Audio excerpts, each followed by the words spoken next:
Hey guys, it's Roderick. I'm here with X-Men 30. So this is kind of like our first official foray into the fall of the House of X. Kind of like that fall of House of X kind of tie-in. And I mean, I understand. My hope is this, right?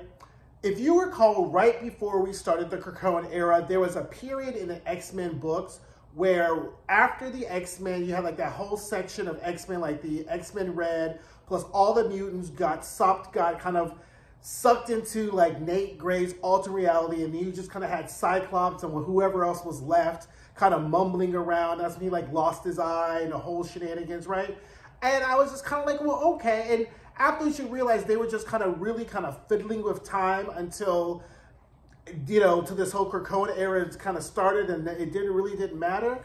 It's not that I think that is what's happening with X-Men, but it ends up becoming like torture porn at some point. Like, they just keep making bad decisions after bad decisions with such high cost. And I'm like, wow, like you really see how badly the X-Men need a Magneto or Jean or Scott or Xavier. And I say this across all my videos, like in X-Force, and like, I mean, at this point, I'm going to take Captain America. At this point, Uncanny Avengers, at least they had a plan and he had a vision and a mission. It may not be perfectly, he was 10 toes down with the mutants. He's about a foot and two toes down. But at least like they had a plan and it worked. Like last issue, they go to Latveria and fuck around and find out with Dr. Doom, right?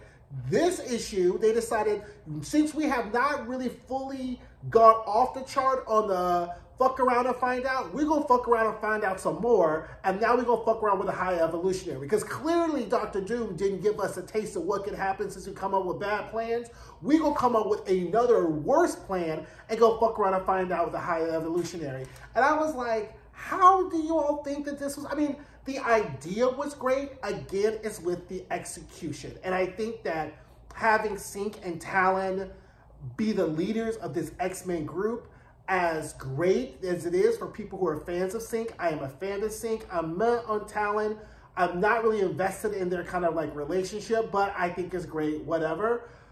We couldn't find nobody else. Again, Kitty Pryde ran a whole ass school, okay? Why is she not involved in this? Oh, I know, she was involved in that Dr. Doom bullshit. So clearly she's not there. Emma's all fool-all-line with Tony Stark. Like, we just have an absence of leadership with the X-Men, and this is just turning out really, really bad. Like, issue after issue, they're not taking L's, they're taking L's. Like, every issue is just L's after L's after L's. So it's almost being like really torturous, because I want the X-Men to get a win. Now, I will admit, in the act and craft of storytelling, this is, if this would be the film, the darkest night, right? This is the period in the X-Men arc, if you're looking at the Krakoan age as kind of one large Aristotle 3-act structure, this point right here is where we are the darkest of the night, right? We've had the climax, we have the conflict, and really this is where things cannot get any worse. You ain't got no island, you ain't got no mansion, you in the sewers, you fool all along around with Spider-Man and Golden Goblin, you gotta rely on Tony Stark and Captain America, Emma selling her coochie out to Tony Stark to save the mutants. Like, it's just bad. Like, it's just bad, bad, bad. But I am hopeful that this resolution that we're going to get coming starting, you know, maybe in March and April with X-Men Forever and, you know, Dead X-Men, and we're going to really start to see things turn up for the mutants, because I just can't have my mutants out here just taking elemental P's like all, we're done with L's. Like, they're taking P's at this point. It's elemental P's. Like, that's how mad it's gotten for mutants. So anyway, let's get into it. So we get this voiceover with Scott, which of course, this whole thing with Scott is just so heartbreaking, right? Because every X-Men we get him having a dream sequence and him realizing that like things are really dire. But in every dream, there is hope, right? So it starts off with, we planted, we created, we loved, he's with Jean, it's a dream, and then humanity set the world on fire. And like the whole, in the pictures, like everything's on fire. And he's like, Jean, girl, he's like, baby, this shit is horrible, this is bad. And she's like, it's okay, Scott, I know you've been tortured. but it's going to be okay. And we kind of realize here at this point that Scott may have been right. If you recall back several issues now in X-Men, when Scott and Jean had this big argument about humanity, and Jean was all hopeful and was like, let's do okay with humanity. And Scott was like, nah, fuck them, because they're never going to do right by us. Ultimately, we see that Scott was right about humans, because humans will never do right by mutants, right? But Jean's like, oh my God, it's okay in this whole kind of dream sequence. It's okay. I know you've been tortured. It's going to be okay. And then Scott's like, what about the fire? And then she's like, baby, I am the fire. And I'm like, yes! I was like, yeah, because all I can say is they better deliver us a Jean rescue Scott that is for the gods. I want to see people burning. I want to see skeletons on fire. I want to see Moira turned into just liquid metal. This rescue from Scott better be everything. It needs to be better than that last issue of X-Men before the Krakoan age, where Jean is coming through the fire and they do the kiss where he got the one eye. This rescue better be good. I don't want nobody else to get him. I don't want no Rasputin. I don't want no Wolverine, no Nightcrawler. I want Jean to come and get her man and incinerate everybody else in the process. Anything less is going to be a substantial disappointment, but I'll be here for it anyway. Anywho, we get that. Now, Cyclops is meeting with this doctor, and he's like recounting this dream. And then the doctor's like, Cyclops, that's a dream. And then he says, which is our call back to the House of X, when Moira's like, it's not a dream if it's real, right? So really, this is real. So Jean is really still in communication with Scott. And so the doctor leaves the room and tells Dr. Stasis that Cyclops is showing signs that he's been tortured. He's had a psychological break. He's communicating with his dead wife. He is not fit to stand trial, nevertheless, and he's not going to put forward a defense for his trial, so he's not really fit to stand the death penalty. Stasis is like, the fuck you mean? You ain't gonna put none of that in the report, and if you do, the little mutant that's in your family is gonna take a nice little vacation to one of our little camps, and they're gonna be gone for the rest of your life. So tell me what you're gonna say again? Oh, that's right, he's standing trial. Thank you and bye-bye. I have a show to put on for the world. And I was like, you know what? I cannot wait until Stasis gets his. Because, Sinister's going to get his, and get his in 7,000 timelines, and then our present. But Stasis just really needs to die because he is just horrible. Stasis, all four of them, Mother Righteous. When they get theirs, I will be standing and applauding anyway, right? So then we get a flashback to Synch and Laura back in their time with the Children of the Vault. Now remember, when the X-Men decided that they were going to deal with the whole Children of the Vault situation, they decided to put Synch and Darwin and Talon into the Children of the Vault, so that they can go through and live through all these millennia to learn what they can learn about them. Fine, that was great. Synch and Talon had this love affair. But what was the point? The Children of the Vault ended up escaping anyway, and they're lying around the Earth, and Talon just got old, and now they have a love affair that neither one of them really remember, because Talon died before Cerebro could upload her mind back in, so she doesn't remember the love affair, only Synch does. Okay.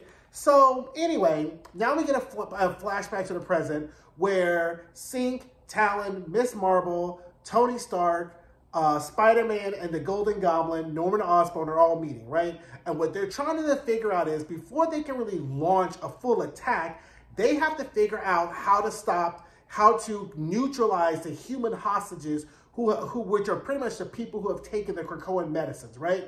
Because if you recall, Sinister laced all the medicines and drugs that Krakoa gave the humans with something that if at any point he can kill them all, right?